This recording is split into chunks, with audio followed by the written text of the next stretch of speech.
Shalom, selamat sore saudaraku yang dikasihi Tuhan Yesus.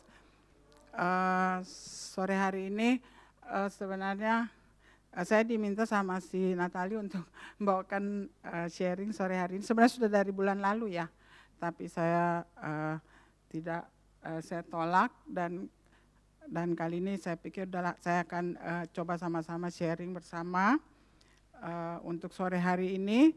Dan temanya sebenarnya cukup menantang juga gitu.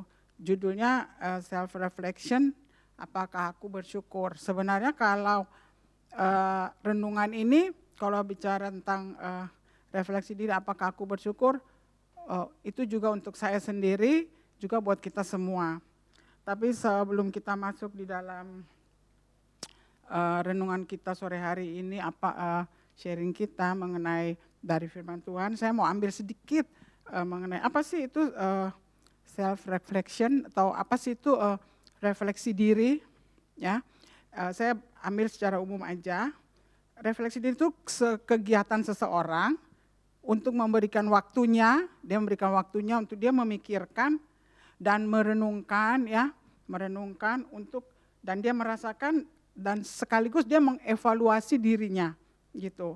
Mengevaluasi dirinya, mengevaluasi emosi, perilaku, ataupun motivasi dan cara dia berpikir gitu. Jadi refleksi diri itu kita pribadi, kita berusaha untuk kita memikirkan, merenungkan apa sih sebenarnya yang kita sudah rasakan untuk emosi kita, perilaku kita, atau cara berpikir dan keinginan kita yang kita inginkan gitu. Itu kalau kita merefleksi diri sendiri itu secara umum. Nah sebenarnya tujuannya kita merefleksi diri itu gitu. Tujuannya sebenarnya supaya kita bisa memahami diri kita sendiri. Ya, kita memahami diri kita sendiri harus menjadi pribadi yang lebih baik. Jadi kalau kita merefleksi diri bukan kita nanti ketika kita sudah refleksi diri mundur gitu. Bukan itu sebenarnya tujuannya, tapi ketika kita merefleksi diri kita harus lebih baik lagi ke depannya gitu. Tujuannya itu supaya lebih baik. Karena tidak ada orang kayaknya di dunia ini yang pengen hidupnya itu mundur gitu. Ya, tapi semua orang tuh ingin supaya kehidupannya lebih baik dari hari ke hari. Itu udah pasti gitu. Tapi bagaimana tujuan itu kita bisa capai gitu dalam kita merefleksi diri kita sendiri gitu. Supaya kita jadi pribadi yang lebih baik lagi dari sekarang ataupun yang lalu-lalu untuk ke depannya. Apa sih sebenarnya manfaatnya gitu? Ada apa manfaatnya untuk kita gitu? Nah sebenarnya itu kalau kita lihat refleksi diri itu ada dari dua sisi ya. Saya ambil yang secara umum aja nih. Ada yang secara makro ataupun yang secara mikro. Kalau makro itu kita menilai kembali arah tujuan hidup kita untuk yang jangka panjang gitu loh. Lebih jauh lagi jangka panjang. Jadi dia dalam skop yang lebih besar gitu untuk kedepannya. Tapi kalau kita bicara tentang kita refleksi diri secara mikro, tapi jadi kita mengevaluasi untuk respon untuk diri kita yang kita berikan terhadap apa yang sudah terjadi gitu. Jadi mikro itu apa yang sedang terjadi atau apa yang sudah terjadi, tapi dia di dalam lingkup yang lebih lebih pendek gitu loh. Jadi kita merefleksi kira-kira udah capek kah ini, bagaimana kita mendapatkannya. Semuanya itu kita refleksi dalam lebih kecil gitu skopnya. Nah, untuk kalau kita merefleksi diri, kita harus memberikan waktu ya. Kita harus memberikan waktu yang lebih bukan sekedar waktu yang cukup aja, tapi harus memberikan waktu yang lebih. Karena ketika kita merefleksi diri kita itu, kita merenungkan gitu loh. Dalam diri kita tuh apa sih yang kita udah capai gitu. Apa yang sudah kita capai dan apakah itu benar-benar penting atau berguna untuk diri kita gitu dalam hidup kita. Jadi ketika kita mau bilang saya mau refleksi diri saya, harus berikan waktu ya, kita memberikan waktu lebih. Nah contoh aja misalnya kita, kamu mau kemana? mau pijat refleksi. Berarti kan kita harus memberikan waktu kita ya. Kita nggak mungkin datang ke tukang pijat refleksi lalu kita bilang 2 menit aja, tapi kita bayar dia yang cukup mahal. Tapi ketika kita memberikan waktu kita untuk refleksi itu, kita bayar, tapi kita juga memberikan waktu kita itu untuk menikmati refleksi itu sendiri gitu. Jadi ada tujuannya dan apa manfaatnya untuk kita gitu. Itu secara umum ya, secara umum. Karena hari ini kita berbicara tentang refleksi diri, tapi ada subnya gitu, ada hal poinnya yaitu apakah aku bersyukur gitu. Nah, saya minta maaf ya kalau hari ini, kalau mungkin biasa kalau saudara-saudara tuh yang bawa firman atau bawa renungan mungkin pakai PowerPoint atau pakai slide-slide ya. Tapi sorry, karena saya gaptek gitu, nggak ngerti gitu. Tapi mencoba untuk berbagi gitu, kita berbagi sama-sama.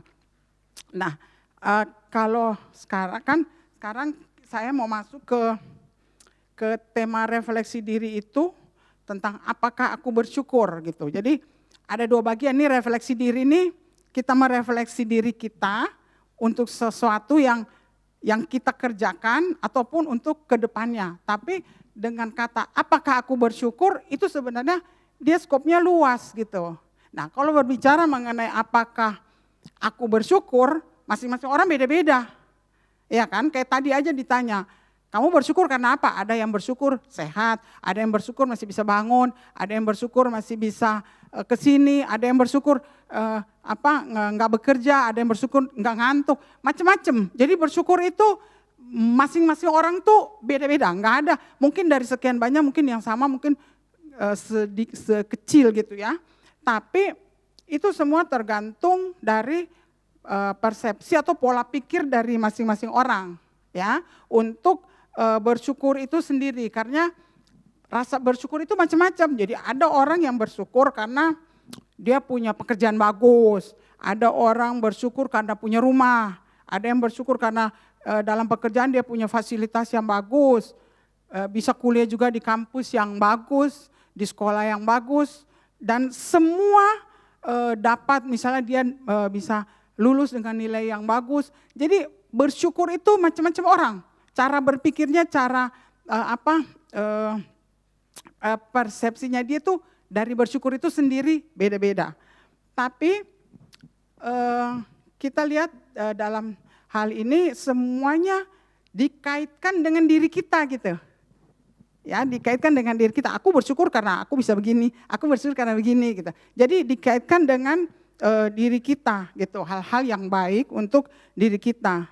Tapi dan itu semua tertuju kepada kepuasan kita gitu loh. Jadi aku bersyukur aku punya duit banyak, aku bersyukur bisa punya ini, punya itu.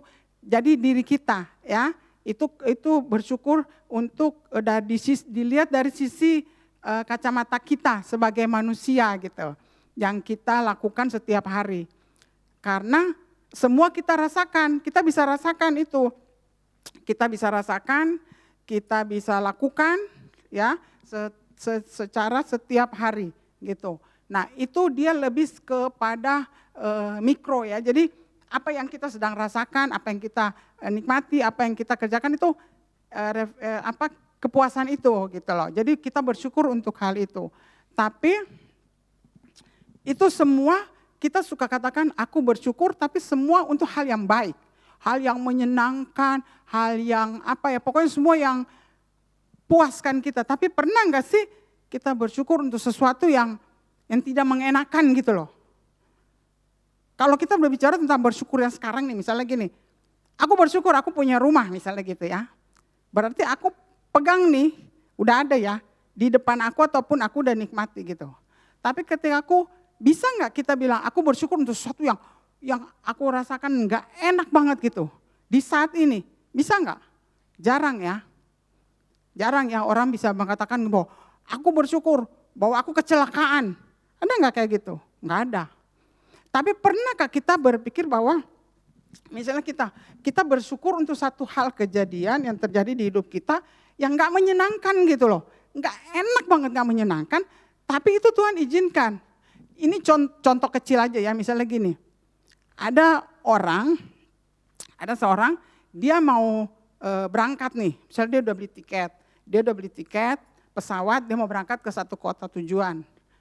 Ternyata karena dia tidurnya kemalaman, bangunnya kesiangan. Akhirnya telat, sampai di airport, pesawat udah berangkat. Nah, kira-kira respon dia bagaimana? Pasti sebel, atau dia marah, ataupun pokoknya reaksinya pasti pada saat itu nggak enak ya. Aduh, misalnya dia mau meeting. Nah, jadi sebagai penutupnya Roma 12 ini bahwa kita sebagai anak-anak muda, teman-teman muda yang masih panjang perjalanan hidup kita, tapi kita juga nggak tahu, mungkin juga dari antara kita juga mungkin bisa duluan pergi, dipanggil Tuhan, semua itu ada di dalam rencana Tuhan. Tapi saya bisa memberikan sedikit aja bahwa segala sesuatu yang kita lakukan itu biarlah kita persembahkan untuk hormat dan kemuliaan Tuhan, sehingga seluruh hidup kita ini boleh menjadi berkat. Jadi rasa syukur kita kepada Tuhan itu bukan saja dalam bentuk materi yang kita lihat atau yang kita dapat ataupun keberhasilan, tapi rasa syukur itu lebih kepada apa yang Tuhan sudah berikan untuk kita gitu loh di kehidupan kita, yaitu kasih karunia atau anugerah keselamatan itu. Nah, keselamatan itu harus dijaga dengan apa? Menjaga kekudusan hidup kita, kita melakukan hal-hal yang baik dan benar di hadapan Tuhan, dan juga dengan sesama. Jangan sampai ketika kita datang orang bilang, yang kerok datang, kabur semua orang. Tapi begitu kita datang, kita jadi berkat dimanapun kita ada gitu. Karena Tuhan ingin kita itu sebagai anak-anak Tuhan tuh hanya itu yang bisa kita kerjakan. Kita nggak bisa datang, lu harus jadi Kristen, harus gini, harus begini, enggak. Tapi bagaimana kita berada di lingkungan teman-teman yang tidak seiman, di kampus atau dimanapun, tapi orang boleh melihat ada Kristus dalam kehidupan kita, kita jadi berkat, mereka boleh melihat bahwa ada perbedaan gitu. Nah, itu sebagai rasa ungkapan syukur kita karena kita sudah diselamatkan. Kita nggak bisa bayar, sampai mati kita nggak bisa bayar karena Dia sudah menebus kita. Dan itu sebagai ungkapan syukur kita adalah hanya melakukan apa yang menjadi kehendak dan keinginan Tuhan dengan ketaatan, dan firman Tuhan selalu katakan bahwa takut akan Tuhan. Itu permulaan dari hikmat. Jadi segala sesuatu yang kita kerjakan kalau kita takut akan Tuhan, pasti kita akan diberkati dan kita akan menjalani hidup kita dengan penuh sukacita, penuh damai sejahtera, dan kita diberkati. Kiranya renungan firman Tuhan sore hari ini boleh menjadi berkat buat kita semua. Kita belajar untuk merenungkan ke depannya kita mau seperti apa sih gitu loh. Mungkin kalau secara umur saya dengan teman-teman terlalu jauh kali ya. Saya nih tahun ini udah 65 gitu loh. 65, tapi saya bersyukur kan sampai saat ini saya masih dipanggil kakak. Saya masih dipanggil kakak, mau itu kakak dari si kecil sampai mamanya, sampai omanya tetap panggil saya kakak. Itu saya bersyukur. Padahal tahun ini udah 65 gitu. Jadi sebenarnya kalian itu sebenarnya sudah masuk di dalam ponakan-ponakan saya gitu. Tapi kita nggak pernah tahu gitu, perjalanan itu panjang gitu loh, banyak sekali yang harus kita lalui. Tapi ketika saya bisa melewati hari sampai detik ini tuh kemurahan Tuhan gitu loh. Sebenarnya kadang-kadang kalau berpikir gini, gue udah mau 65 masih di sekolah minggu gitu loh. Ya kan, kadang-kadang masa sih gue sampai 65 nih masih dipanggil, kan kalau di ibu-ibu di sekolah minggu dipanggil kakak. Mau sampai kakak, maksudnya jangan sampai nanti ya kita tetap kakak terus gitu. Padahal udah sebenarnya pengen, mau berhenti ya ngajar sekolah, tapi passionnya kayaknya di situ gitu. Kerinduannya tuh lebih kepada ngajar di anak-anak gitu. Jadi ya nggak tahu ya sampai kapan seperti itu. Jangan sampai giginya semua udah nggak ada gitu, terus mesti ngajar, nanti kata anak-anak, wah kakak tua ya, udah kakak ada giginya gitu. Saya pernah punya dulu di gereja lama, dia udah opa-opa gitu ya, selamat pagi adik-adik, kakak muda-muda, ya orang kakak, orang dongkong gitu katanya. Jadi kan lucu juga gitu, tapi ya bersyukur ya semoga Tuhan masih memakai saya untuk tetap berbagi dengan anak-anak di sekolah minggu, tetap menjadi berkat. Sebelum kita doa, kita nyanyi satu lagu dulu. Nanti sebenarnya lagu ini akan diambil untuk lagu penutup, tapi saya juga berpikir untuk nyanyikan lagu ini sebagai rasa syukur. Jadi biarlah lagu ini juga boleh menjadi pujian kita, menjadi dupa yang harum di hadapan Tuhan, bahwa kita bersyukur untuk kebaikan Tuhan di dalam hidup kita.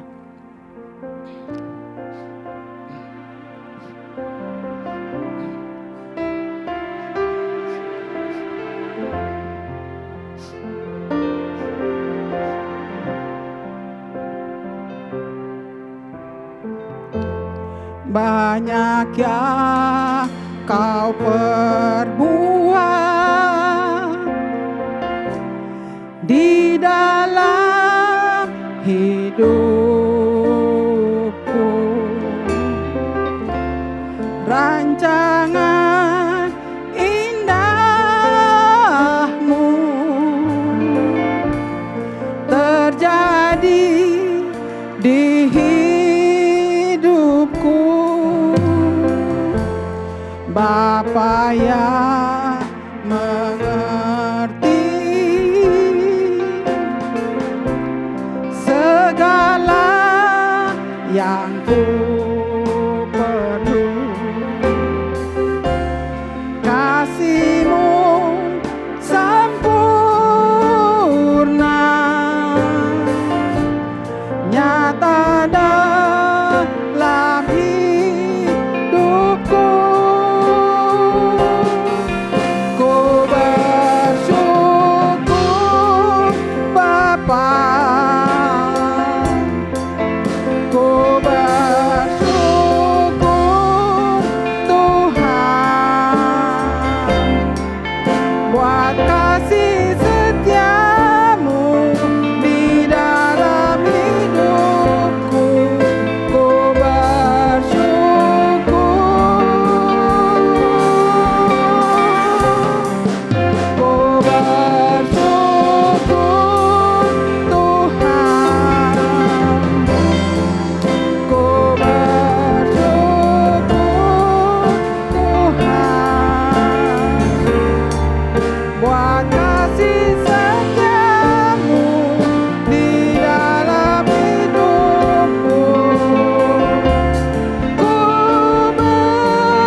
Biarlah pujian ini boleh menjadi doa kita semua. Kita mengucap syukur karena kasih setia Tuhan yang luar biasa dalam hidup kita. Mari kita satu di dalam doa. Kami mengucap syukur, terima kasih Bapa untuk sore hari ini ketika kami boleh bersama-sama merenungkan firman Tuhan. Biarlah dalam perenungan sore hari ini refleksi diri tentang apakah aku bersyukur. Jangan kita melihat aku bersyukur atas apa pencapaian yang aku nikmati, aku miliki saat ini. Tapi biarlah kita boleh merefleksikan diri kita bahwa kita bersyukur bahwa pengorbanan Kristus yang luar biasa atas hidup kita, sehingga kita boleh menjadi berkat, boleh menjadi contoh, teladan dimanapun kita berada. Terima kasih Tuhan untuk sore hari ini, untuk perenungan firman Tuhan. Biarlah Tuhan renungan ini boleh menjadi berkat buat kita semua. Dalam kehidupan kita yang masih muda ini, kita semua boleh menjaga kekudusan hidup kita, menjaga hati, menjaga perkataan, menjaga pikiran, dan semua yang kita kerjakan biarlah semua itu boleh menyenangkan hati Tuhan. Bapa, terima kasih untuk firman-Mu sore hari ini, meteraikan itu di dalam hati kami, meteraikan itu supaya firman Tuhan itu boleh bertumbuh, berbuah, menjadi berkat bagi banyak orang.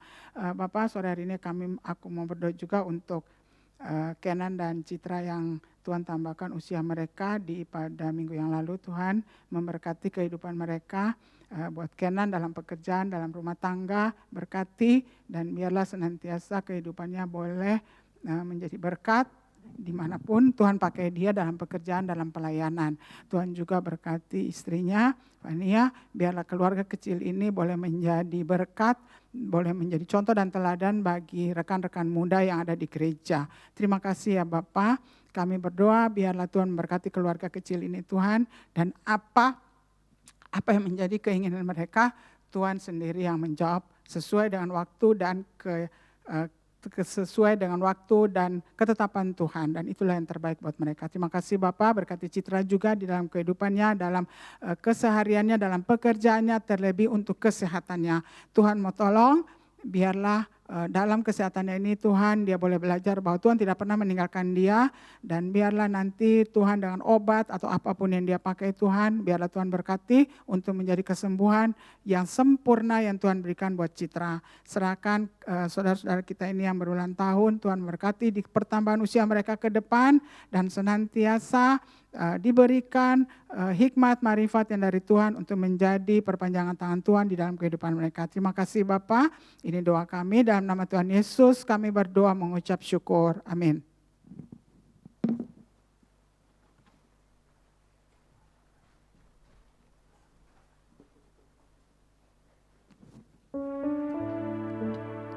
Beritahukan semuanya ini kepadamu, tidaklah ada orang yang demikian berakal budi dan bijaksana seperti engkau. Engkaulah menjadi kuasa atas istanaku, dan kepada perintahmu semua rakyatku akan taat. Hanya tahta inilah kelebihanku daripadamu. Selanjutnya Firaun berkata kepada Yusuf, dengan ini aku melantik engkau menjadi kuasa atas seluruh tanah Mesir. Sesudah itu Firaun menanggalkan cincin meterainya dari jarinya dan mengenakannya pada jari Yusuf. Dipakaikannya lah kepada Yusuf pakaian dari kain halus dan digantungkannya kalung emas pada lehernya. Lalu Firaun menyuruh menaikkan Yusuf dalam keretanya ke keretanya yang kedua, dan berserulah orang di hadapan Yusuf, hormat. Demikianlah Yusuf dilantik oleh Firaun menjadi kuasa atas seluruh tanah Mesir. Nah, kita lihat di sini bahwa pada waktu dia sudah menerangkan mengenai mimpi Firaun, akhirnya dia dibebaskan, tapi bukan cuma sekedar dibebaskan, tapi dia diangkat gitu loh. Karena Firaun merasa bahwa ini orang nih punya ada sesuatu yang berbeda daripada semua orang yang bisa mengartikan mimpi, sehingga dia diangkat, ya, dia diangkat pada waktu itu. Dan pada waktu Yusuf diangkat oleh Firaun, dia berumur 30 tahun.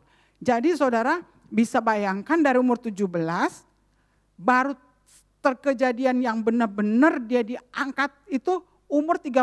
Jadi 13 tahun perjalanan dia, itu bisa baca di Kejadian 41 ayat 46. Ayat 46 itu dibilang, Yusuf berumur 30 tahun ketika ia menghadapi Firaun, Raja Mesir itu. Maka pergilah Yusuf dari depan Firaun, lalu dikelilinginya seluruh tanah Mesir. Jadi dia berkuasa atas seluruh tanah Mesir pada waktu dia umur 30 tahun. Coba kita bayangkan 13 tahun perjalanan yang cukup panjang, yang tidak mengerti, tidak tahu, tapi di situ Tuhan bukakan kepada dia. Nah, kenapa Yusuf bisa mengalami hal ini gitu? Jadi kalau kita bayangkan gini loh, pada waktu itu kan hukum Taurat belum ada ya. Tapi kenapa Yusuf bisa melakukan itu?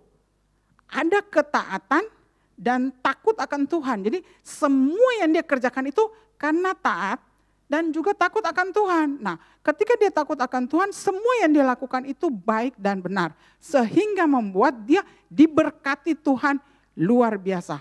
Nah, kita lihat bahwa hal ini tuh mungkin gak gampang gitu, gak gampang buat kita gitu loh.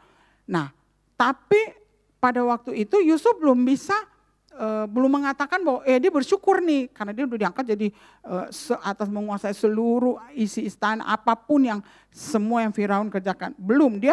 Dia belum mengatakan itu, tapi dia semua itu dia mengucap terima kasih juga kepada, maksudnya gini, dia mengucap syukur tuh bahwa ternyata dia berpikir bahwa ini toh ternyata yang Tuhan kerjakan untuk hidup dia gitu loh.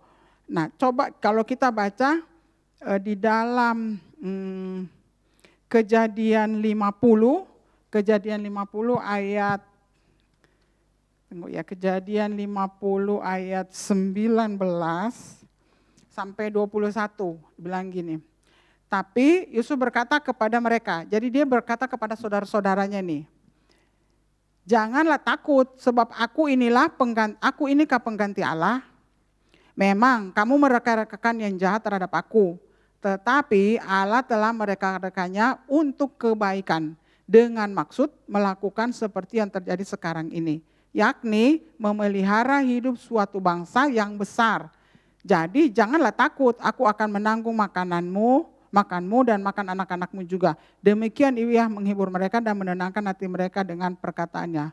Jadi di situ baru dia tahu bahwa mereka saudara-saudaranya, mereka-rekannya yang jahat untuk dia, tetapi Tuhan melakukan itu untuk menyelamatkan dia dan keluarganya dan juga suatu bangsa. Jadi sebenarnya kuncinya itu dari poin daripada perjalanan Yusuf ini adalah di Kejadian 50 ini ayat 19 sampai 21. Kalau kita baca di dalam mungkin Natali bisa baca Roma 8 ayat 28. Roma 8 ayat 28.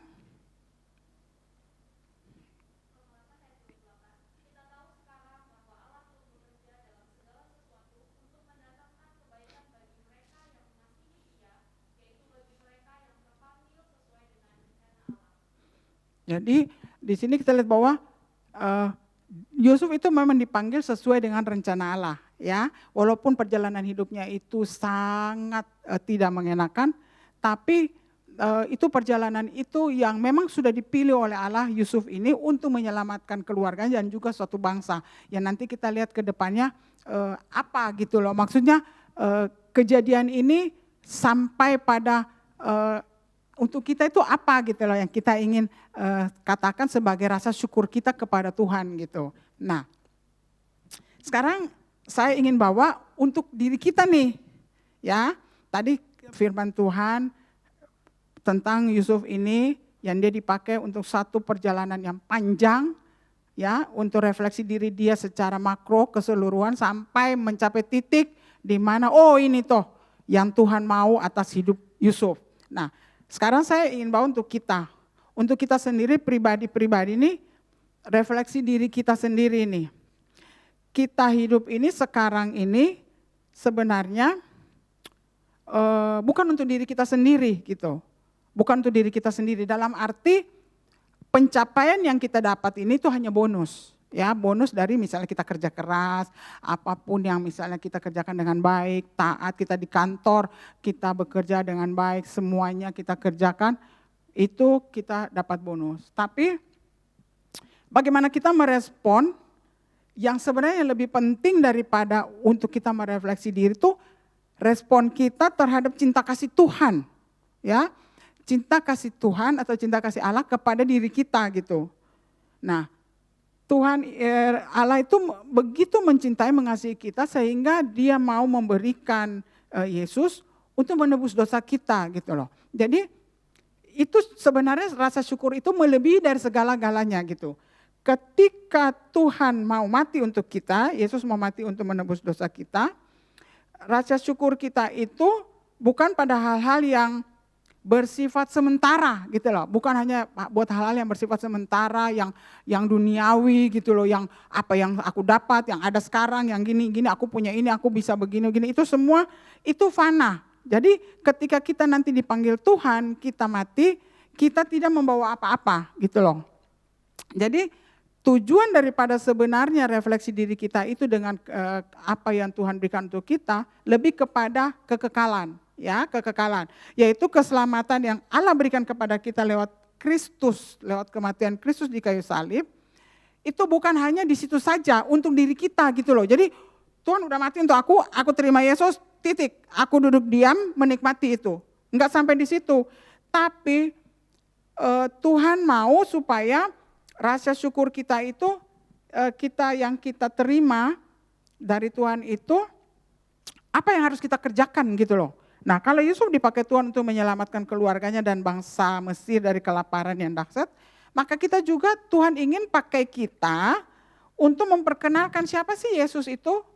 Tapi kita kan gak mungkin datang, lo udah kenal Yesus belum? Lo udah tahu Kristus belum? Siapa dia? Lama kita digorok, kita bisa digorok ya. Tapi bagaimana ya Tuhan mau supaya dalam kehidupan kita itu orang bisa melihat ada Kristus gitu loh.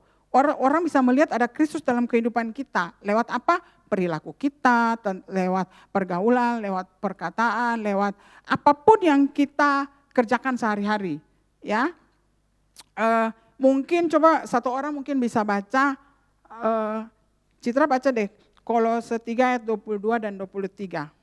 Jadi rasa syukur kita sebagai refleksi diri itu terpancar keluar kepada orang-orang di sekitar kita sehingga kita bisa senantiasa jadi berkat. Nah, kenapa firman Tuhan Kolose 3 ayat 22-23 itu mengatakan gitu, bahwa apapun yang kita kerjakan itu seperti kita kerjakan untuk Tuhan. Jadi jangan gini, kalau kita misalnya di pekerjaan, bos nggak ada, bos ada kita kerja tekun banget. Ketika bos nggak ada kita hura-hura kita. Atau kita di kampus misalnya kita lagi mengerjakan tugas, ketika dosen kita pergi kita hura-hura, tapi ketika dia datang kita mengerjakan. Jadi semua yang kita kerjakan itu harus benar-benar anggap aja ada Tuhan di depan kita gitu. Jadi mau itu orang tua kita, guru, dosen, mau bos kita, anggap aja dia adalah Tuhan yang kelihatan di depan kita, yang diberikan. Sehingga apapun yang kita kerjakan bukan buat dia pribadi, tapi kita anggap aja kita sedang bekerja untuk Tuhan. Kalau kita mau bekerjakan sesuatu untuk Tuhan, pasti kita mau berikan yang terbaik. Ya, karena kita tahu bahwa ketika kita melakukan yang terbaik untuk Tuhan, pasti Tuhan akan memberikan yang terbaik dalam hidup kita sebagai apapun yang kita katakan sebagai bonus. Nah, kita sudah menerima kasih karunia yang begitu besar dari Allah yang tidak bisa dibayar dengan apapun sampai kita mati, ya. Tapi bukan berarti kita cuma berdiam diri, kita merefleksi diri, duduk merenung, lalu kasihani diri sendiri, malas-males, ya. Tapi kita harus pikirkan nih, sebagai rasa syukur aku kepada Tuhan ini, apa yang harus aku lakukan gitu, dan apa yang bisa aku kerjakan supaya orang boleh melihat nih, ini ada Kristus nih, ini beda nih. Kenapa dia bisa begini? Kenapa dia bisa melebihi dari yang lain gitu? Bukan karena dia punya kemampuan yang luar biasa ya, tapi karena dia mau supaya rasa syukur dia kepada Tuhan itu dia lakukan selama dia masih hidup, itu dia mau menyenangkan hati Tuhan. Sebagai penutup, saya memberikan kepada kita Roma 12 ayat 1 dan 2. Karena itu saudara-saudara, demi kemurahan Allah, aku menasihatkan kamu supaya kamu mempersembahkan tubuhmu sebagai persembahan yang hidup, yang kudus dan yang berkenan kepada Allah. Itu adalah ibadahmu yang sejati. Janganlah kamu menjadi serupa dengan dunia ini, tapi berubahlah oleh pembaharuan budimu, sehingga kamu dapat membedakan mana kehendak Allah, apa yang baik, yang berkenan pada Allah, dan yang